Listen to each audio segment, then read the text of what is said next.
And it looks like we're live on Facebook as we get started and on various other channels, just double checking a few things.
Welcome, everybody. My name is Abraham Bonowitz with Death Penalty Action. We are live on Twitter, YouTube, and Facebook, the Death Penalty Action, and other channels. Welcome, everybody from the news media. In particular, you have permission to record this, and we'll be taking questions from members of the media. I'm going to ask everybody that's on that's not a member of the media to please simply, you're welcome to watch, but we've set the chat so that people can ask questions of the panelists. Today we're here because it was the scheduled clemency hearing for Glenn Sanchez. And I should back up and say that's Abraham Bonowitz. I spelled in my chat Abraham Bonowitz. Today was to have been the clemency hearing for Anthony Sanchez. He's chosen not to have that, mainly because a clemency hearing is about mercy, and he wants justice. Anthony wants freedom, and Anthony wants to assert his innocence. So we're going to talk about that, but we're going to hear from Anthony himself in just a moment. And then we're going to be hearing from David Ballard, the investigator in the case, that he will have his comments. And then we'll be hearing from Reverend Dr. Jeff Hood, the spiritual advisor to Anthony Sanchez. So with that, I'm going to start the This is Anthony Sanchez as recorded by Reverend Dr. Jeff Hood yesterday.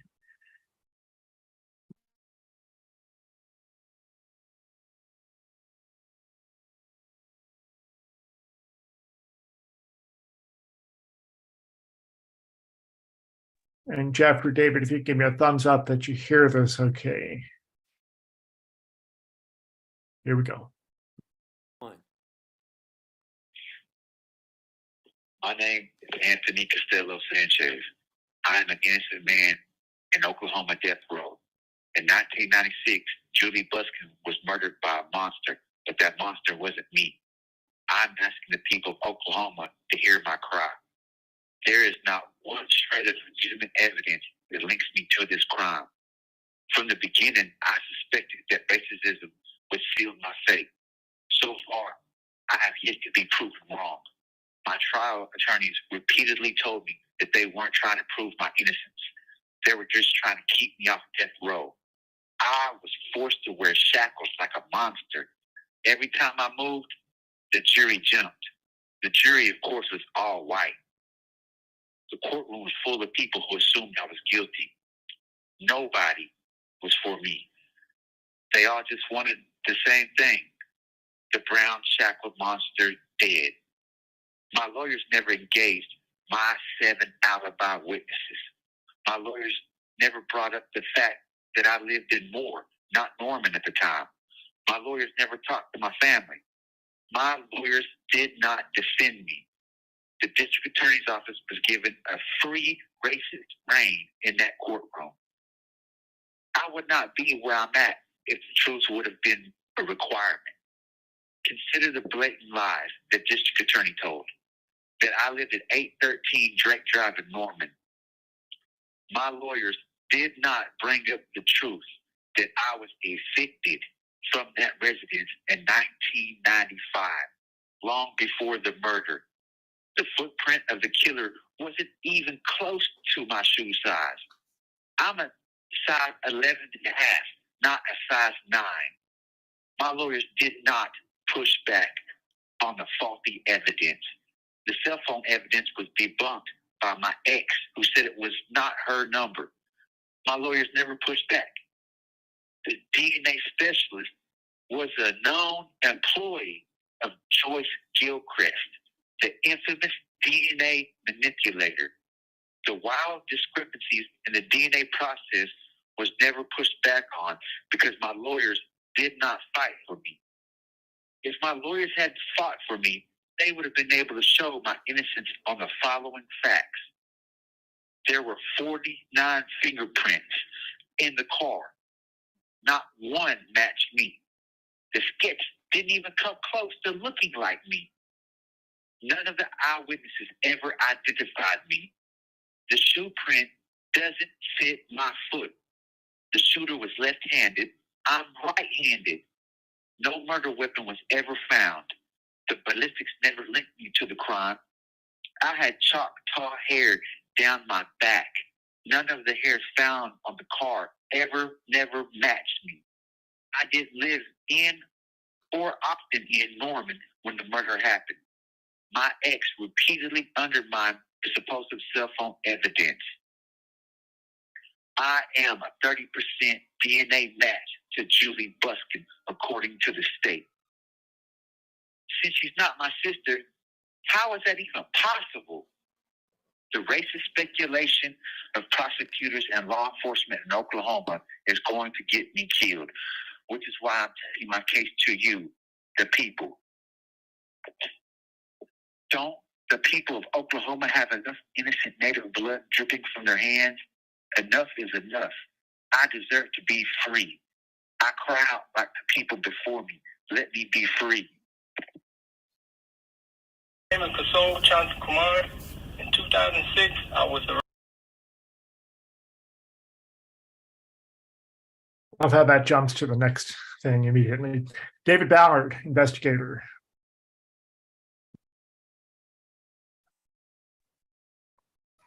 Yes, I mean, going off what, like Anthony just said, one of the questions that still has not been answered is the fact that the DNA chart that was produced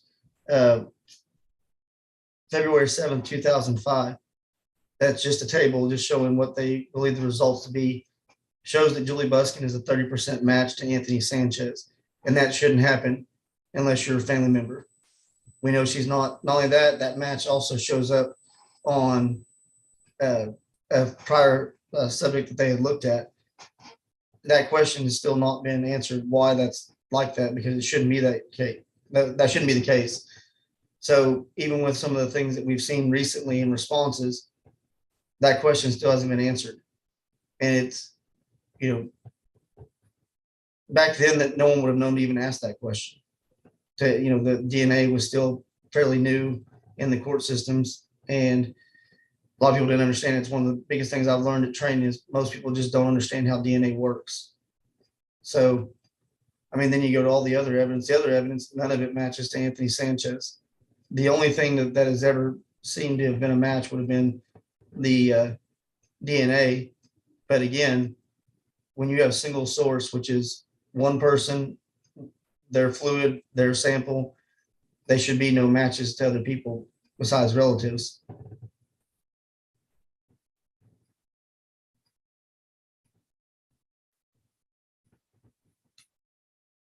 David, do you want to address the other bits of evidence that the Attorney General has not even referred to and the reinvestigation that we've been asking for? Yes, the shoe print doesn't match Anthony's shoe size. The fingerprints that were found in the car, one of the things we've talked about is CODIS, where you can load offenders, known and unknown, their DNA, or you can submit their fingerprints. Our request was to have Glenn Sanchez fingerprints loaded into there and his DNA to see if it matched. Part of that was based off interviews that I conducted where family members of Glenn stated that there had been another time that they had saw a news story about a young woman who was assaulted and murdered, and that the sketch to them looked like Glenn. That was, to my knowledge, that's never been done, or any of the other fingerprints that were found that didn't match Anthony. So all the other evidence that from everything I've seen, there is no other evidence that ties Anthony Sanchez to this case. And so the DNA, having that looked at or using the evidence there now, I mean, we have, one of the comments that was made is that the advances in DNA, I couldn't agree more. There has been amazing advances. DNA is a wonderful tool in investigating. But if we have those capability and we're not using it, why? Why would we not just for the sake of knowing? I mean, we're talking about someone that's set to be executed in 6 weeks. And that if there's even a chance that the person we got it wrong, we should jump on that, because one, we don't want to execute the wrong person. And two, we owe that to all victims and all families and all people, that if we have a chance to find somebody, and answer the straight, fully. But the evidence, the DNA chart, from the beginning, when I first looked at that was my first issue that I arose to, is that showing that it was a match when it should have been Anthony's oral swab to Julie Buskin's blood sample, but yet they're a 30% match, and she's a match to other people. And then you go back to the hearing that was held before the trial, where the notes from the attorney annotate that Melissa Keith, the DNA analyst, stated that she did not get a 100% match, but that based off her training experience or her knowledge, she was able to feel that, or felt she was close enough, or something to that effect. So that is a huge problem. David, has there been a retest, to your knowledge, of any DNA evidence? The only testing I know of occurred back in 2004. And the issue was that in the notes, it annotates that a large envelope was brought with swabs in it and other items, and then it was tested. But at that point, it's not like you were doing an open testing. They were looking for a match, because at this point, they've already zeroed in on Anthony, that they believe he's a suspect. But just even from there, there's other items tested, no reports to go with that. I mean, it was a pretty long list of items that were tested. And even when retests were requested and it's supposed to be sent to a private lab, one of the notes annotates that a lot of the items, the main items that they're going from, the swabs from the leotard and the underwear, were not sent to that private lab. So that's very odd and questionable as to why you wouldn't send. Those are the main two. Everything else is inconclusive or didn't exist. And so, even looking at the medical examiner's report, the things the medical examiner's office, who did their investigation, didn't find, no one found back in 96, 97, all the way up, and then 2004 it shows up. So with no explanation. David, I meant to ask you to introduce yourself a bit more and some of your credentials, but I also want to ask you to address the question that's alleged about Julie Buskin having been brutally raped. Okay. My name is David Ballard. I'm a CLEAT licensed private investigator. I, besides being a private investigator, also work as an expert witness. My specialty is mostly violent crimes. I've worked on and been to numerous hours of training on crime scenes, DNA, and I've testified as an expert witness on DNA and crime scenes, homicides, sexual assault. So, and as far as the brutally raped, that's something we've talked about. That's came up several times. The medical examiner's office did not find signs of sexual assault. Now, we're talking about actual rape, and by statute, what they're looking at. But based off of what I reviewed, that's not the case. There was not an actual rape that took place. I'm not saying that the person didn't attempt or try, whoever the suspect, but they were not fully. So to say it that way is not conclusive with the information and evidence from the original case. Is there anything further that you would like to add in response to the latest developments in the case? I would like very much for an actual test to be done, not hey, we're going to look at the old documents and compare. That's, again, we're talking about 20 years of advancement. The swabs that were taken that are to be stored, those swabs to be tested against Glenn Sanchez, Glenn's, or have Glenn's information loaded in the CODIS, his fingerprints and his DNA sample that the state stated that they received from the medical examiner's office.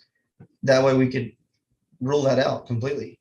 I mean, that's one of the things, is that we're not asking for something that isn't done every day in the normal course of business, but that would answer it, because when you have DNA that's this, questionable at this point, just the charts we've seen that, and again, keep in mind, like I said, the paperwork is someone generated. That's not what came off of the lab notes or the benchmark. So the response we're getting is somebody tested it at some point, but who and when? And if that did occur, how come we have no documentation of that? That's another thing, is we're missing documentation items that were tested that could have ruled someone in or out, but yet we only focused on these couple of items. So it seems like a very incomplete investigation. David, given the letter to Representative Humphrey and the response of that and his response to that, that doesn't change in any way your position as an investigator, as a professional doing this work. Is that correct? No, it doesn't change. I base mine off what the evidence is telling me and what the investigation has led me to. I always respect everyone's opinions and thoughts, but at the end of the day, as an investigator, you have to work off what you actually see. And to this point, no one is addressing why Julie Buskin is shown to be a family match to Anthony Sanchez, especially when we're talking single source. We're not talking about a mixed DNA sample that was then separated and defragmented and degraded. We're talking about her blood versus his oral swab, and they're 30% matched, and that should not ever happen. Thank you, David. I want to introduce Reverend Dr. Jeff Hood, spiritual advisor to Anthony Sanchez. Thank you, Abe. I think that this is an important morning, an important moment for our campaign. I have no doubt that the Attorney General is playing politics with a man's life. We have a situation where we are getting smoke and mirrors when we're asking for facts. We're getting half-truths when we're asking for facts. We're getting, we retested it, without saying, no, we didn't retest it against the original samples. We're getting paperwork without getting actual evidence. I am not interested in Attorney General Drummond's political career. I'm interested in the fact that we have an innocent man on death row in Oklahoma. And even if you don't believe that, even if you are 100% sure that Anthony Sanchez is a guilty man, how hard would it be to test the original evidence, to answer the questions that we are asking. How hard would it be? Right now, we are in the midst of a great moral battle. We say that we believe in life. Oklahomans say that they believe in life. They say they want to protect life. And here we are giving Oklahomans the opportunity to test evidence that will let them know for sure whether or not Anthony Sanchez is a guilty man. But it feels like the Attorney General is playing politics. Make no mistake, Anthony Sanchez, the case of Anthony Sanchez, the upcoming execution of Anthony Sanchez, is the most important issue facing Oklahoma today. And you say, well, wait a second, Jeff, that sounds like a big claim. That sounds like a lot. Well, surely life is important. Life is a lot.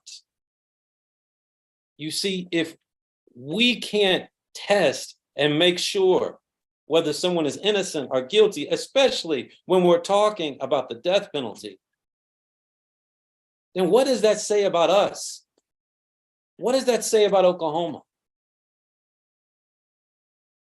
When it comes to life, are we willing to take shortcuts? When it comes to life, are Oklahomans willing to take shortcuts?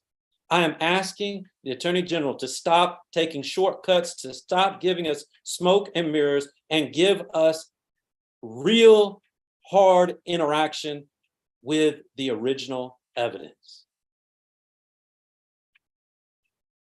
This morning, I want to let the Attorney General know, I want to let the people of Oklahoma know that we are commencing a phone campaign. We are planning for our hundreds of thousands of contacts to make sure that the people in the Attorney General's office have nothing to talk about or nothing to think about on those phones, except Anthony Sanchez for the next 6 weeks.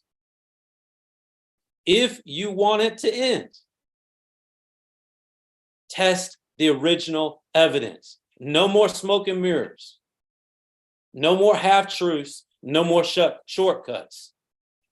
If you want this phone campaign to stop, test the original evidence. Until then, we're going to keep on calling.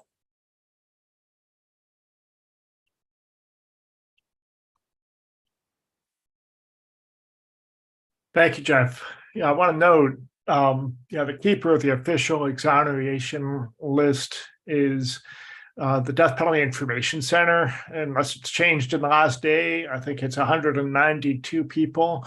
But of those 192, only about 30 have DNA as a factor in their exoneration. And I think that's an important thing for people to understand. I also want to share, and I put into the chat, the webpage freeanthonysanchez.org. And right there at the top is a link to watch the film that we've made. It's just 23 minutes, but it spells out all of the issues. And if you haven't watched this film, then I urge you to do so. And I urge you to see, these are the questions that we're asking. And they're right here at the top of this webpage. By the way, I mean, just look at the crime scene sketch and it's a whole nother conversation. But the main things that we're asking is for Glenn Sanchez DNA and the fingerprints, as David just mentioned, to be put into the CODIS database and see if there's any hits against other unsolved crimes. That the 41 fingerprints found in the victim's vehicle, which is part of the crime scene, none of them match Anthony Sanchez. But what about Glenn Sanchez? And who else might be, identified by those fingerprints? What about all the evidence that was bagged together? And that, what about the shoe print? I want to ask everybody here to find a pair of shoes 2 sizes smaller than what you wear and try them on. See if you can get them on. See how long you can last and function in that. We've got a whole set of opportunities to look through what we know. And the key thing to understand is that this is just what we know. We're not lawyers. Other than David and Ballard, we're not investigators. We're people that are asking questions. And we hope that everybody in Oklahoma whose hands are a part of the execution process as citizens of Oklahoma, as people who live in Oklahoma, to ask these questions too, and to understand what the questions are, which is why we've currently got 5 billboards up, 1 in Norman, 1 in Oklahoma City, and 3 went up on Monday in McAllister, where the prison is, where the executions take place, because the people who carry out executions ought to know that there's questions in this case, and hopefully decide whether or not they're willing to be not only the innocent person executed, but the person who executes an innocent person, or a person with those questions. So that's why we're here today. That's why we're doing this work. That's why we're absolutely not backing down. And that's why you're going to see a lot more from this campaign going forward. Also, on Monday, in Oklahoma City, arrived 500 yard signs that ask people to invite people to, the yard signs invite people to watch the film. And so you're going to see those start to pop up around Oklahoma. I mean, it's not that much. It's 500 signs over a whole state. But you know what? We're doing what we can with what we've got. We do not have the resources of the state.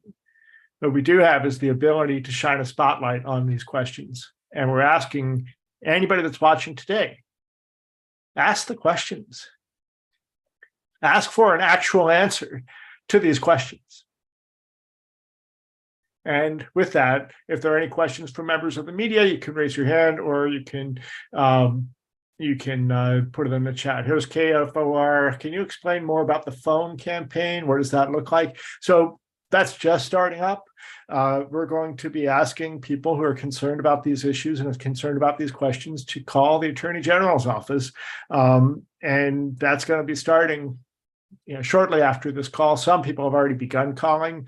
We have yet to put out an email or anything about that, but that's about to happen, and it's going to keep them busy. You may recall when we were asking the Department of Corrections to make sure that Reverend Dr. Jeff Hood was inside the death chamber with Scott Eisenberg when he was executed back in January. One of the things that we were asked to do when they capitulated and said, okay, Jeff can be in there, is stop the calls. So we have some capacity, and we're just going to make sure the phones keep ringing. Other questions?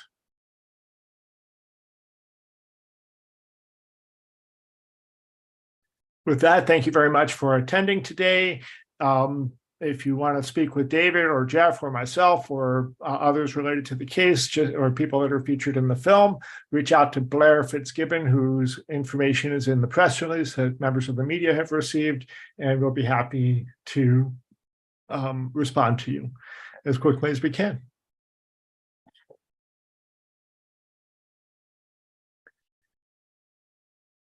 We hope you all have a great day. And on a personal note, I'm going to mention COVID's still out there. I got it. It's rough. So be careful out there.